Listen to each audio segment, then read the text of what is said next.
limits on how much red meat Americans can eat or how many hamburgers they can consume as part of his climate plan. The governors of Texas and Idaho have tweeted about this like it's some kind of scandal. Greg Abbott says, not going to happen in Texas. And Brad Little says, Idahoans also have beef with this agenda and for dinner. Joining us now to help us understand this controversy, CNN reporter Daniel Dale. Daniel, these Republicans are claiming that the president's climate plan somehow wants to cut down on how much red meat you can eat by 90% by 2030. Is this true? John, this is completely imaginary. It's totally fabricated. When I come on your show, I often have some nuance to bring you about claims that are being made. There's no nuance here. This is completely, totally wrong. And so you have Republican governors taking a firm stand against a Biden plan that does not exist at all. Okay, so then where did this originate from? So this came from the Daily Mail, a British tabloid. What happened was there was an academic study out of the University of Michigan and Tulane University a year ago before Biden took office that looked at what would happen to greenhouse gas emissions if Americans hypothetically decided to change their diets in various ways.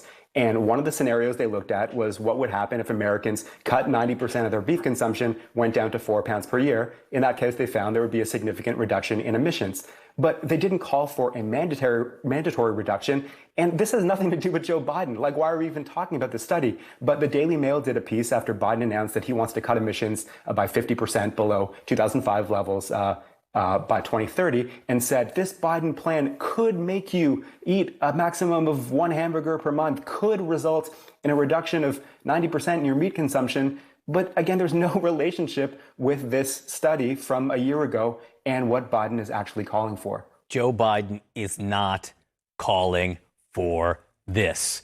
Full stop. So who has been spreading this nonsense, Daniel? So, as so often, Fox News had a big role. This went from a Daily Mail article on Thursday night to a whole bunch of Fox personalities on Friday and Saturday. Listen to some of what they've been saying. Say goodbye to your burgers if you want to sign up for the Biden climate agenda. That's the finding of one study. They can't have a steak on the grill or a hamburger on the grill July 4th weekend. Americans would have to cut red meat consumption by a whopping 90%. That means only 1 burger a month. So this is all inaccurate, and there were other Fox personalities too. From there, on the weekend, it went to members of Congress, Colorado Congresswoman Lauren Boebert, Georgia Congresswoman Marjorie Taylor Greene, North Carolina Congressman Madison Cawthorn, Donald Trump Jr.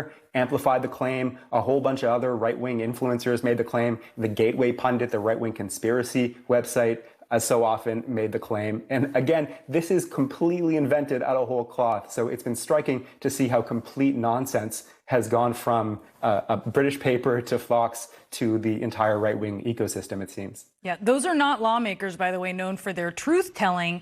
And we laugh because this is so ridiculous, but mark my words, there are people who will believe this and continue to believe this. Daniel Dale, you are a fact checker extraordinaire. Thank you. It needs to be so the people spreading it, meatheads. Meatheads. That's right. Love it.